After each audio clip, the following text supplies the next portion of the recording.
December 11ஆம் தேதி 1995 45 நாட்கள் இந்த மண்ணில் இருந்து ஆரம்பிக்கப்பட்ட ஒற்றுமை யாத்திரை ஏக்தா யாத்திரை ஜனவரி 26ஆம் தேதி 1992 காஷ்மீருடைய லால் சவுக்ல நம்முடைய மூவர்ண கொடியை ஏற்றி வைத்து நம்முடைய பாரத பிரதமர் நரேந்திர மோடி அவர்கள் சொன்னார்,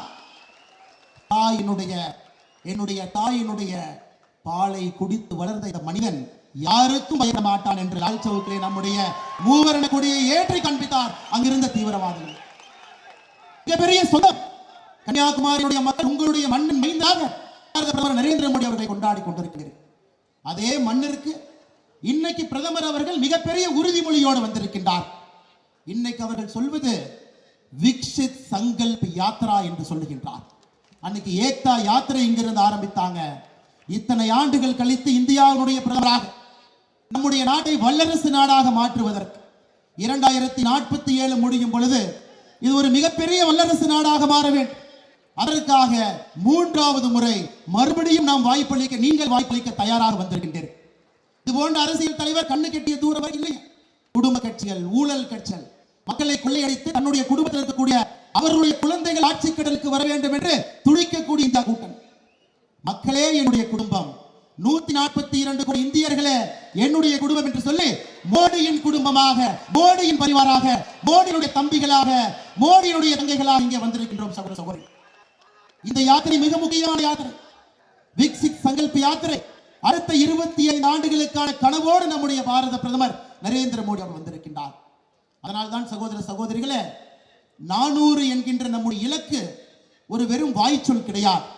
2024 பாராளுமன்ற தேர்தல் முடிந்து உங்களுடைய ஆசையோடு நம்முடைய பாரத பிரதமர் நரேந்திர மோடி அவர்கள் 3வது முறையாக ஆட்சி கட்டளை அமரும் பொழுது 400 என்பது வெறும் வார்த்தை இல்லை, அது இந்திய மக்களுடைய உணர்வு. காஷ்மீரிலிருந்து கன்னியாகுமரி வரை அனைத்து இடத்திலும் கூட பாராளுமன்ற உறுப்பினர்கள் நம்முடைய தேசிய ஜனநாயக கூட்டணியிலிருந்து 370க்கும் மேற்பட்ட நம்முடைய பாராளுமன்ற உறுப்பினர்கள் பாரதிய ஜனதா கட்சியிலிருந்து அசைக்க முடியாத ஆளுமை மிக்க உலகத்தினுடைய வல்லரசாக இந்த நாட்டை மாற்றக்கூடிய காலகட்டத்தில் நின்று கொண்டிருக்கின்றோம். சகோதர சகோதரி, அதற்காக நம்முடைய பாரத பிரதமர் நரேந்திர மோடி அவர்கள் கன்னியாகுமரிக்கு வந்திருக்கிறார். இதே கன்னியாகுமரிக்கு இன்னொரு மனிதனும் வந்தான். இங்கே இருக்கக்கூடிய மனிதனுடைய பெயர் நரேந்திர மோடி. 1892 டிசம்பர் 24 தேதி நரேந்திர என்கின்ற மனிதனும் இதே இடத்துக்கு வருகின்றான். அந்த மனிதன் எட்டி பார்க்கின்றான்.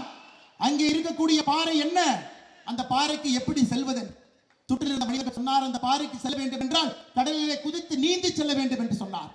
நரேந்திர தத்தா என்கின்ற மனிதன் கடலிலே குதித்து பாறை நோக்கி நீந்தி சென்று டிசம்பர் 24, டிசம்பர் 25, டிசம்பர் 26, 1892 அந்த பாறை மீது அமர்ந்து கடுதவம் செய்து தான் யார், தன்னுடைய நாடு எப்படிப்பட்ட நாடு, தன்னுடைய மதம் எப்படிப்பட்ட மதம் என்பதை உணர்ந்தார்.